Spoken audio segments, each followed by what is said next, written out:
Takže čaute ľudia, to som ja Dojzy a vítajte pri takej informačke, pri ktorej by som vám chcel povedať iba jednu vec. A to je to, že ako ste si mohli všimnúť, že hrozne dlho neboli na kanáli videá a kvôli tomu, že moje videá neboli vôbec také kvalitné a kvôli tomu, že ma to už aj nejak prestalo baviť.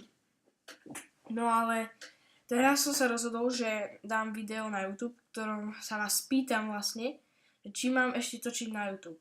Lebo mám zo pár dobrých hier, napríklad vám môžem ukázať, ako vidíte, lepší počítač. No, vôbec mi nelaguje Minecraft, takže pôvodne mám tu Age of Empires 3.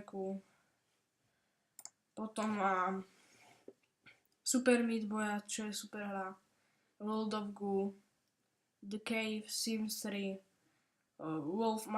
The Wolf Among Us a Machinarium a podobné veci.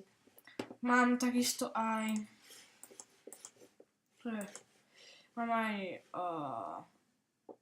tieto vecičky ako Bioshock 2, Batman Arkham Asylum, tento Splinter Cell a takisto aj Bioshock Infinite. No tak ja sa vás len tak spýtujem, že či by som mal točiť ešte na tento kanál. A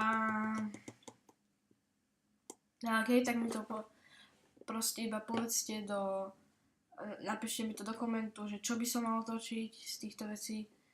A ja si pozerám tie komenty a potom zhodnotím. Ak chcete, aby som začal, dajte like, a ak nie, tak dislike a ja sa potom už rozhodnem. Teraz určite, ak by som začal zase točiť let's play, tak by boli oveľa kvalitnejšie, lebo má kvalitnejší počítač a takisto aj kvalitnejší mikrofón a tak. Takže ja sa s vami lúčim na dneska a určite napíšte svoje názory do komentu a môžete ma podporiť týmto odberom. Takže tak sa vám teda video páčilo, tak dajte like a odber. A ak nie, tak dajte dislike. Tak ja sa s vami lúčim.